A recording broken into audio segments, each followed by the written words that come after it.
السلام علیکم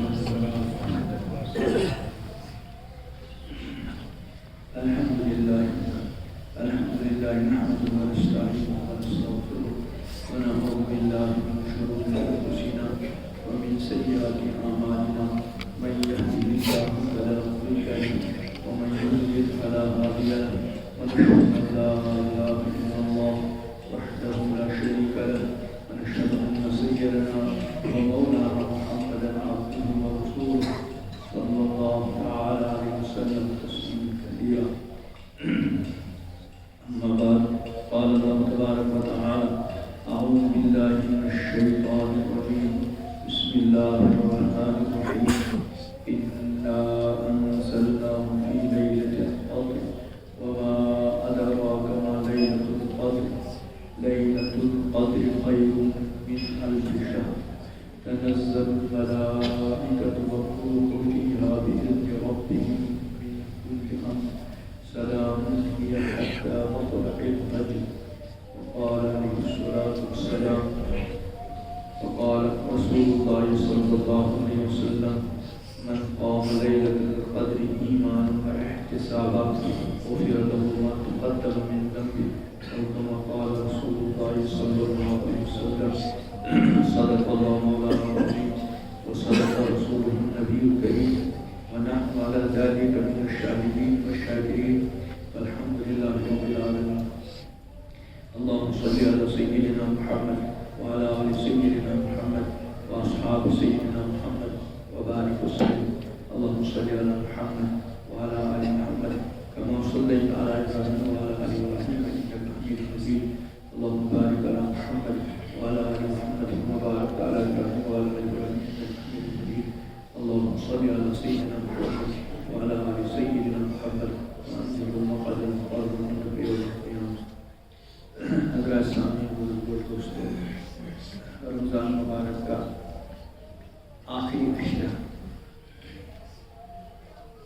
آج شام سے انشاءاللہ شروع ہو رہا ہے. یہ تو پورے رمضان کی اپنی فضیلتیں ہیں جو ہم بار بار سنتے ہیں پڑھتے ہیں، لیکن رمضان مبارک کے آخری عشرے کی اپنی الگ شان ہے. یہ وجہ ہے کہ ام المومنین حضرت عائشہ صدیقہ رضی اللہ عنہا فرماتی ہیں جب رمضان کا آخری عشرہ ہوتا تو امام الانبیاء حضرت محمد عربی صلی اللہ علیہ وسلم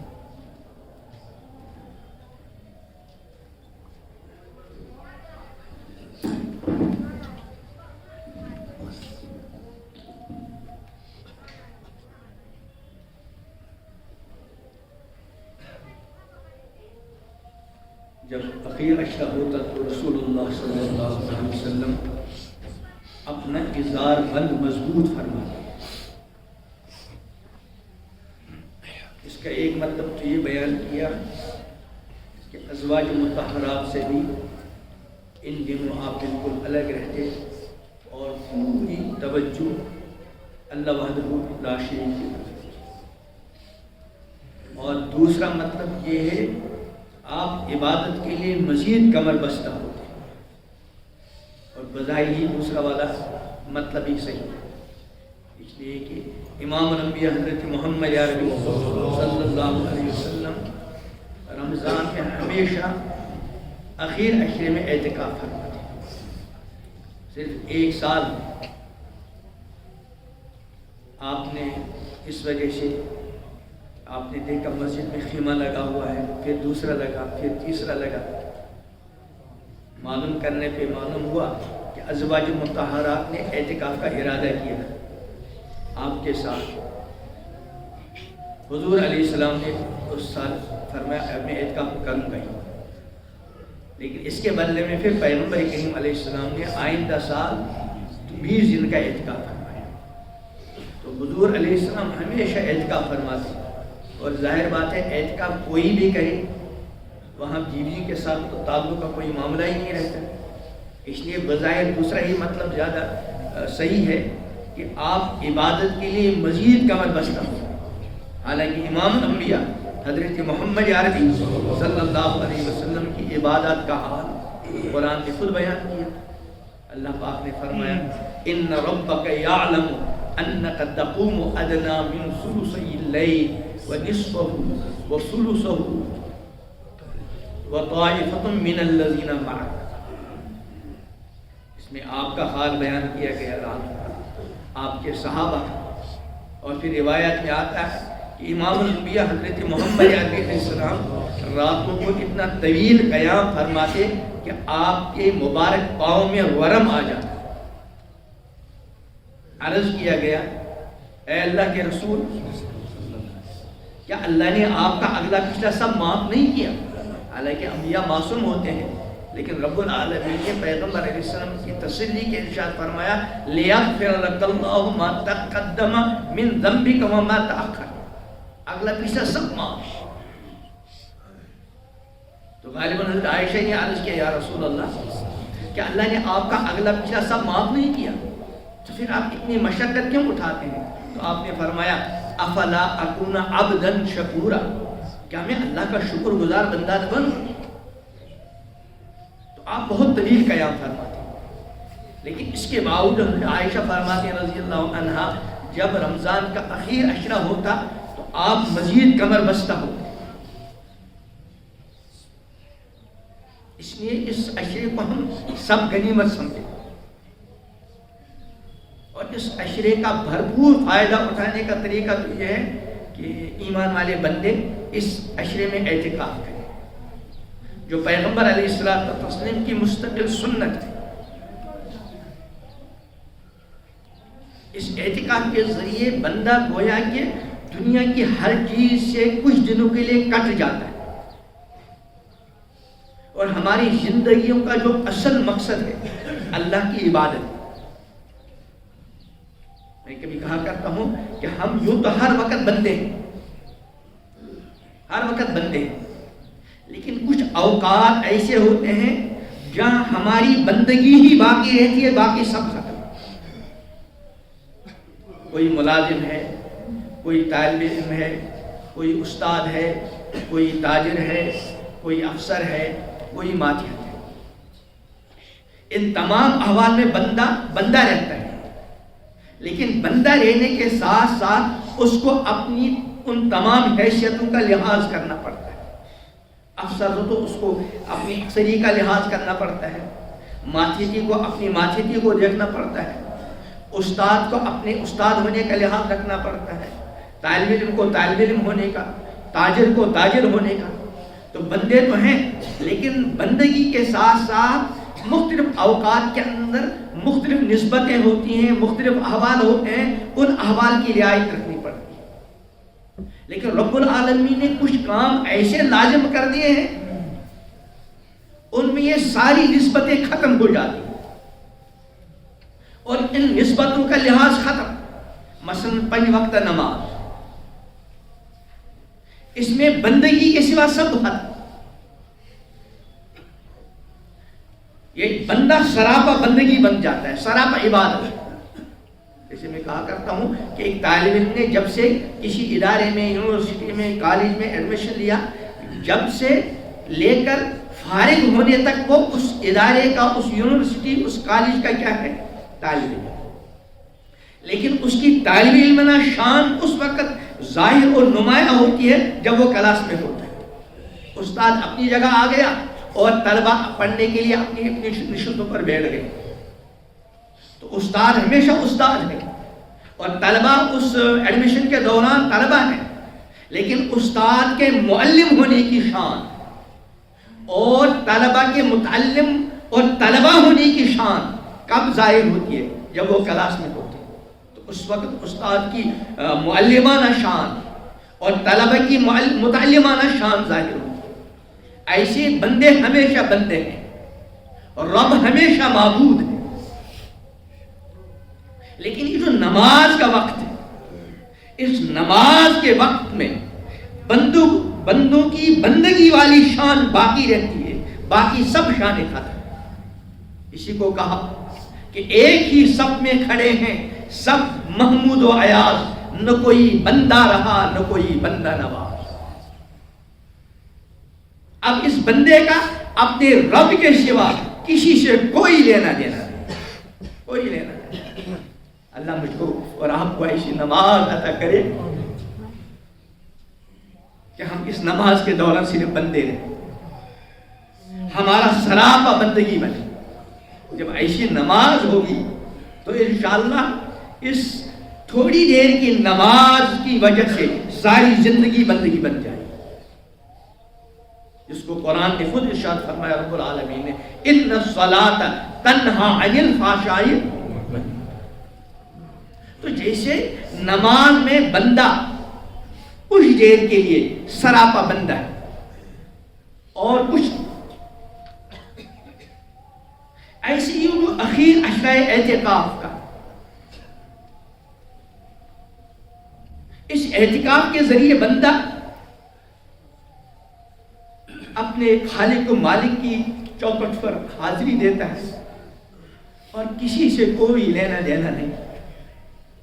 اس لیے اس بندے کی خاص رعایت ہے۔ عام حالات میں اللہ کے گھر میں سونا، اللہ کے گھر میں کھانا پینا، عام حالات میں اس میں کچھ نہ کچھ رکاوٹیں ہیں، لیکن جب یہ بندہ اعتکاف کی حالت میں اللہ کے در پہ ڈیرا ڈالتا ہے تو یہ اللہ کا اس کے ساتھ ایک خاص ایک شان ہے۔ اب یہ اللہ کے گھر میں بیٹھ کر کھائے گا، بلکہ اس کو گھر سے باہر جا کر کھانے کی اجازت نہیں۔ اگر اس نے گھر سے باہر جا کر اللہ کے گھر سے باہر جا کر کھایا، حتیٰ کہ جن مسجدوں میں حمام ہوتا ہے حمام میں جا کر کھایا، اس کا اعتکاف ٹوٹا، کیونکہ یہ سراپا بندگی ہے۔ اس لیے بڑے خوش نصیب بندے ہیں جن کو اللہ تعالیٰ اس اخیر عشرے میں اپنے گھر میں ٹھہرانا نصیب ہے۔ اور اس اعتکاف کا اہم ترین مقصد لیلۃ القدر کی تلاش ہے۔ چنانچہ روایت میں آتا ہے امام الانبیاء حضرت محمد عربی صلی اللہ تعالی علیہ وسلم نے صحابہ کے ساتھ اعتکاف فرمایا۔ پہلے عشرے میں اعتکاف فرمایا، اس کے بعد آپ نے روایت میں آتا ہے ایک ترکی خیمہ تھا، اس سے اپنا سر مبارک باہر نکالا اور فرمایا جنہوں نے میرے ساتھ پہلے عشرے کا اعتکاف کیا وہ اس عشرے کا بھی اعتکاف کریں۔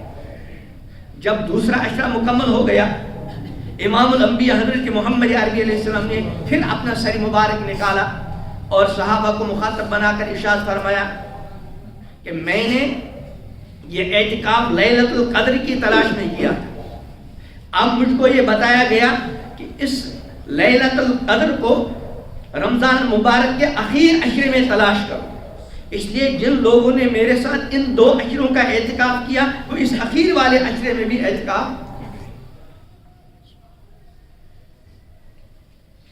تو اعتکاف کا اہم ترین مقصد یہ بھی ہے کہ بندے کو لیلۃ القدر مل جائے۔ اور لیلۃ القدر ہے کیا؟ اس کے لیے ہم کو دائیں بائیں جانے کی ضرورت نہیں، خود رب العالمین اللہ جل شانہ نے اس کے بارے میں قرآن مقدس کی مستقبل سورت اتاری، فرمایا انا انزلناہ فی لیلۃ القدر، ہم نے اس قرآن کو لیلۃ القدر میں اتارا۔ قرآن مقدس لوح محفوظ سے آسمان دنیا میں لیلۃ القدر میں اترا اور آسمان دنیا سے پھر امام الانبیاء حضرت محمد عربی علیہ السلام پر آپ کی مقدس 23 سالہ زندگی میں آہستہ آہستہ اترا اور قرآن پاک مکمل ہو گیا۔ لیلۃ القدر کی عظیم فضیلت، بہت بڑی فضیلت یہ بھی ہے کہ قرآن کے نزول کے لیے اس کو خاص کیا۔ نزول قرآن میں اللہ نے کیا کیا کن کی چیزوں کا لحاظ فرمایا؟ لیلۃ القدر میں اس کو نازل فرمایا۔ رمضان المبارک کا مقدس مہینہ، مکہ مکرمہ کا مقدس شہر، سید الملائکہ حضرت جبریل علیہ السلام کا اس کے لیے انتخاب، اور پھر بعد از خدا بزرگ تو یہ قصہ مختصر جن کی شان ہے امام الانبیاء حضرت محمد عربی صلی اللہ علیہ وسلم. اور پھر اس کے ساتھ ساتھ آپ کے قلب اطہر فَإِنَّهُ نَزَّلَهُ عَلَى قَلْبِكَ. قرآن جب دنیا میں آیا، اس قرآن کو اس کائنات میں سب سے پہلی جگہ اللہ اکبر کہاں ملی؟ امام الانبیاء حضرت محمد عربی علیہ السلام کے قلب اطہر، جس کو اللہ نے ازل سے ہی اس کے لیے منتخب کیا تھا. پھر اس قلب اطہر کو بار بار شک کیا گیا، شک صدر. پھر اس قرآن کے نزول کا جب زمانہ قریب آیا، امام الانبیاء حضرت محمد عربی علیہ السلام اللہ کے حکم سے غار حرا میں تشریف لے گئے. حضرت عائشہ فرماتی ہیں رضی اللہ عنہا کہ وحی کا جو آغاز ہوا وہ کس سلسلے ہوا؟ فرمایا حبب الیہ الخلا. امام الانبیاء حضرت محمد عربی علیہ السلام کے لیے خلوت اور تنہائی کو محبوب کر دیا ہے. یہ نہیں فرمایا کہ پیغمبر نے تنہائی کو پسند کیا، بلکہ حبب الیہ الخلا، آپ کے لیے تنہائی اور خلوت کو محبوب کر دیا گیا من جانب اللہ. تنہائی کی محبت آپ کے قلب میں ڈالی گئی. یہ جو اعتکاف کا زمانہ ہے، اس میں بھی بندے کو تنہائی کا وہ موقع ملتا ہے جہاں یہ ہوتا ہے اور اس کا رب ہوتا ہے. پھر جب وہ غار حرا میں جو تنہائی کا پیغام اللہ کی طرف سے سمجھ لیجیے ایک نصاب تھا، ایک وقت تھا، وہ مکمل ہو گیا. اب قرآن اترا، اور یہ قرآن اترا امام الانبیاء حضرت محمد عربی علیہ السلام کے قلب اطہر تھا.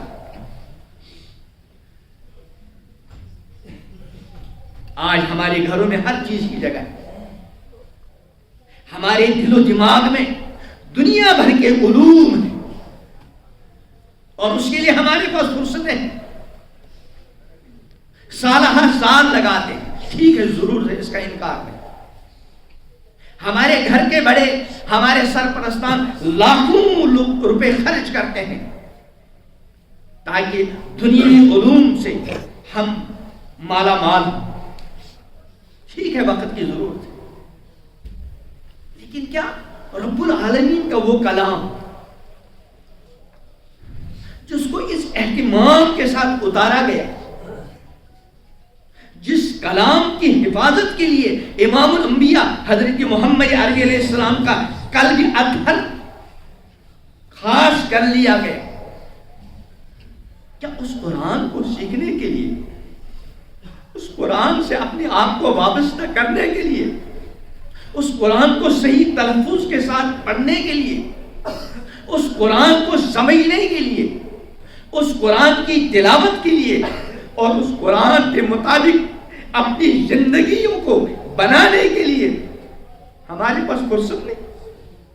امام الانبیاء حضرت محمد عربی صلی اللہ علیہ وسلم پر قرآن اترا، لیکن اس کے باوجود امام الانبیاء حضرت محمد عربی علیہ السلام رب العالمین سے کن عجیب و غریب انداز سے اور کن مقدس الفاظ سے پیغمبر علیہ السلام اللہ سے قرآن مانگتے ہیں. اللہم انی اسألک بکل اسم هو لک، اے اللہ میں آپ کو آپ کے ہر اس نام کا واسطہ دیتا ہوں جو آپ کا نام. اسألک بکل اسم هو لک سمیت بہ نفسک، جن ناموں کے ساتھ آپ نے اپنی ذات کو موسوم کیا. او انزلتہ فی کتابک، ان ناموں کا واسطہ دیتا ہوں جو نام آپ نے اپنی مقدس کتاب میں اتارے. قرآن ہے نا اللہ کے بہت سارے نام. او علمتہ احدا من خلقک، اس نام کا واسطہ دیتا ہوں جو آپ نے اپنی مخلوق میں سے کسی ایک آدمی کو ہی بتلایا. اب استأثرت فی علم الغیب عندک، اور آپ کو اپنے اس نام کا واسطہ دیتا ہوں جو آپ نے اپنے ساتھ مخصوص رکھا، کسی کو نہیں بتایا. یہ واسطے دے کر کیا مانگتے ہیں؟ ان تجعل القرآن العظیم ربیع قلبی، میرے رب یہ واسطے دے کر یہ درخواست کرتا ہوں، یہ دعا کرتا ہوں، اس قرآن کو میرے دل کی بہار بنا دو۔ اللہ قرآن کو ہمارے دلوں کی بھی بہار بنا دو۔ آج یہ پختہ ارادہ کر کے جائیے اس رمضان کے اس مبارک دن میں کہ آج کے بعد ہم اپنی زندگیوں کو قرآن کے ساتھ وابستہ رکھیں گے۔ ہماری زندگی کو کوئی دن آج کے بعد قرآن کی تلاوت سے انشاءاللہ خالی نہیں ہوگی۔ اگر ہم نے قرآن کو صحیح تلفظ کے ساتھ نہیں پڑھا، آج یہ ارادہ کریں گے ہم انشاءاللہ وقت نکالیں گے اور قرآن کو صحیح تلفظ کے ساتھ پڑھیں گے۔ قرآن کا صحیح تلفظ کے ساتھ پڑھنا لازم۔ روایت میں آتا ہے کہ بہت سے قرآن کے پڑھنے والے قرآن ان پر لعنت کرتے ہیں۔ اللہ میری بھی حفاظت کرے، آپ کی بھی پوری امت کی۔ اس کا حساب بہت سارے حضرات اس کو جو قرآن کو غلط پڑھتے ہیں۔ ارادہ کیجئے کہ ہم انشاءاللہ اپنی اپنی حیثیت کے مطابق اس قرآن کو سمجھنے کی کوشش کریں۔ یہ قرآن ہدایت کی کتاب ہے۔ ذالک الکتاب لا ریب فیہ ھدی للمتقین، ہدایت کی نیت سے اس قرآن کو پڑھی۔ جیسے کعبۃ اللہ کو اللہ نے کیا فرمایا؟ ان اول بیت وضع للناس للذی ببکۃ مبارکا وھدی للہدایت کا ذریعہ۔ ایسے قرآن کی ہدایت کا ذریعہ جس نیت کے ساتھ قرآن کو پڑھیں گے انشاءاللہ اس کے ثمرات ظاہر، اجر و ثواب کی نیت سے پڑھیں، اپنے رب کے ساتھ خاص تعلق کی نیت کے ساتھ پڑھیں۔ قرآن اللہ تعالیٰ کی ذاتی صفت، جو قرآن کے ساتھ وابستہ ہو گیا وہ گویا کہ اپنے رب کے ساتھ وابستہ ہو گیا۔ تو فرماتے ہیں اِنَّا أَنزَلْنَاهُ فِي لَيْلَةِ الْقَدْرِ، ہم نے اس قرآن کو لیلۃ القدر میں ہوتا ہے۔ اس کے بعد ارشاد فرماتے ہیں وَمَا أَدْرَاكَ مَا لَيْلَةُ الْقَدْرِ، اے مخاطب آپ کو معلوم ہے کہ لیلۃ القدر کیا چیز ہے؟ کبھی کبھی جب کسی چیز کی کو اہمیت کے ساتھ بیان کرنا ہوتا ہے تو اس کا ایک انداز یہی ہے کہ پہلے مخاطبین سے سوال کیا جائے۔ اسی امام الانبیاء حضرت محمد عربی صلی اللہ علیہ وسلم کے معمولات میں سے یہ بھی ہے کہ کسی چیز کی کو اہمیت کے ساتھ بیان کرنے کے لیے امام الانبیاء حضرت محمد عربی علیہ السلام کبھی کبھی صحابہ سے سوال کرتے، پھر جب صحابہ اپنی لا علمی کا اظہار کرتے پھر پیغمبر علیہ السلام وہ جواب بات ارشاد فرمایا۔ جیسے فرمایا اتدرون ما الغیبہ، جانتے ہو غیبت کیا ہے؟ ہماری نظر میں غیبت کوئی گناہ لگتا ہی نہیں ہمیں، لیکن شریعت میں کتنا بدترین گناہ ہے، ہم رمضان میں بھی نہیں بچتے، اتنا بدترین جرم ہے کہ قرآن نے صراحت کے ساتھ فرمایا وَلَا يَغْتَبْ بَعْضُكُمْ بَعْضًا، کوئی کسی کی غیبت نہ کرے۔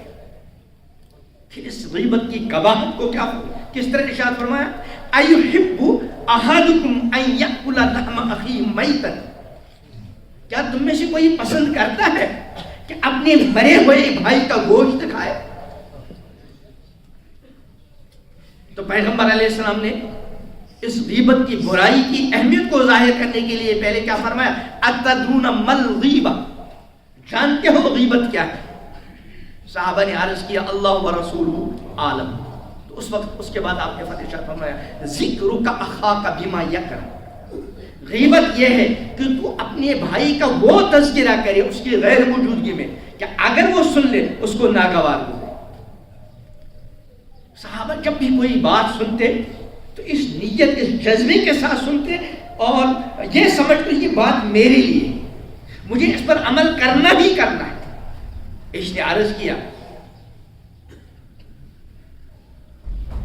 کیا فرمایا ارأیت ان کان فی اخی ما اقول، اے اللہ کے رسول آپ نے جو فرمایا کہ تم اپنے بھائی کا کوئی ایسا تذکرہ کر جو اس کو ناگوار گزرے تو یہ غیبت ہے، تو کیا آپ یہ فرمائیے کہ اگر میں اپنے بھائی کے بارے میں کوئی ایسی بات کہوں جو اس کے اندر ہے تب بھی غیبت ہے؟ آپ نے فرمایا ان کان فی اخیک ما تقول فقد اغتبت، کہ بھائی اگر تم نے اپنے بھائی کی وہ بات کہی جو واقعی اس کے اندر ہے، اس کا تذکرہ کیا، جب ہی تو غیبت ہے۔ وَإِن لَمْ يَكُنْ فِي تَقُولْ فَقَدْ بَهَتَّ، اور اگر کوئی ایسی بات کہی جو اس کے اندر ہے ہی نہیں تو بہتان باندھا، بہتان۔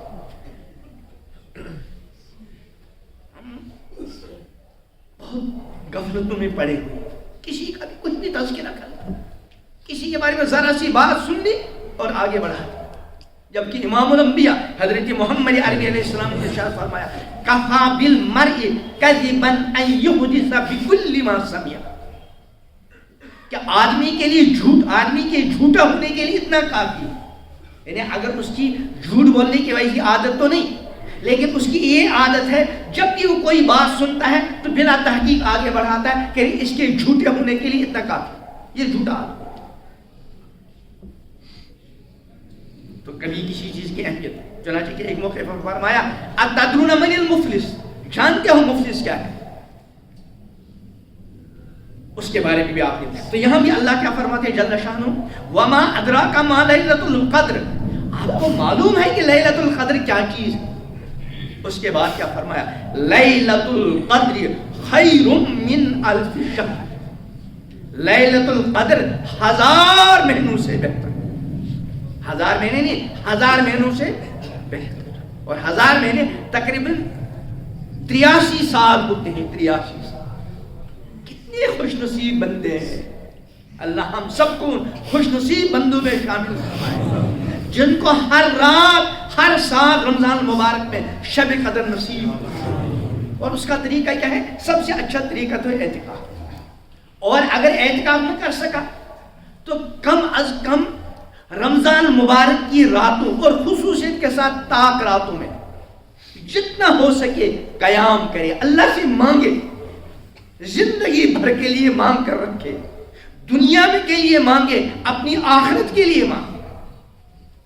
وما ادراک ما لیلۃ القدر لیلۃ القدر خیر من الف شہر، اور جو خوش نصیب بندے لیلۃ القدر کی تلاش میں اللہ کے گھروں میں اللہ کی بارگاہ میں کھڑے ہوتے ہیں، رکوع و سجدوں اور دعاؤں میں ہوتے ہیں، ان کا خاص اعزاز، خاص اکرام، فرمایا تنزل الملائکہ، اس رات میں خاص اہتمام کے ساتھ فرشتے اترتے ہیں، والروح، اور روح الامین جبرائیل علیہ السلام اترتے ہیں، اور بھی اس والروح کی تفسیریں بیان کی گئی۔ تنزل الملائکۃ والروح فیہا باذن ربہم من کل امر، اور فرشتے خود نہیں اترتے، اپنے رب کے حکم سے، اپنے رب کی اجازت سے ہر امر خیر کو لے کر۔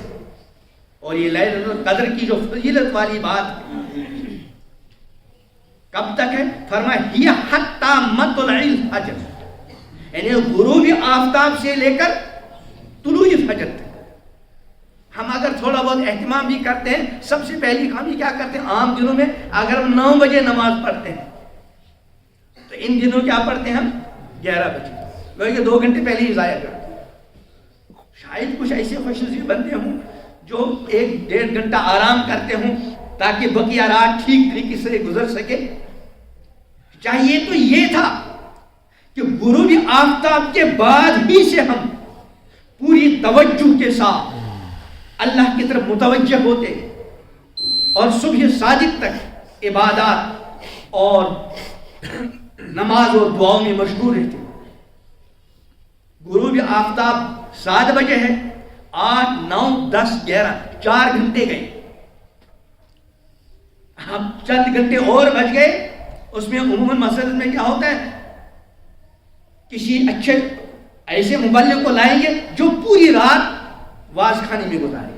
یقیناً واز خانی اور نصیحت کا سننا بہت بڑے فائدے کی چیز ہے، لیکن یہ جو رات ہے، یہ رات واز سننے کی رات نہیں۔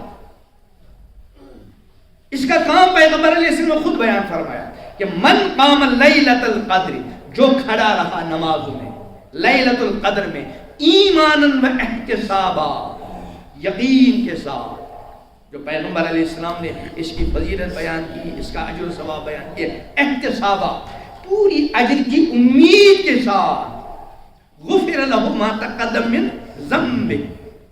اب رات بھر تو لیلۃ القدر کی فضیلت بیان کی، لیکن یہ لیلۃ القدر کی فضیلت جو ہے وہ حاصل کب کرے گا بندہ؟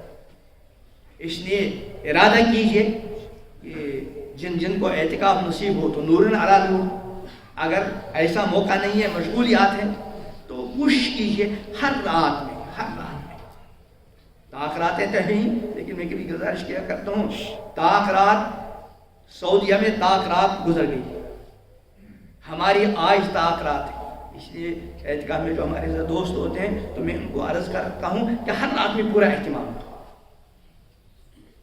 جس دن یہاں تاخرات ہے اس دن وہاں دوسری رات ہے، جس دن یہاں جھکتا ہے وہاں تاخرات ہے.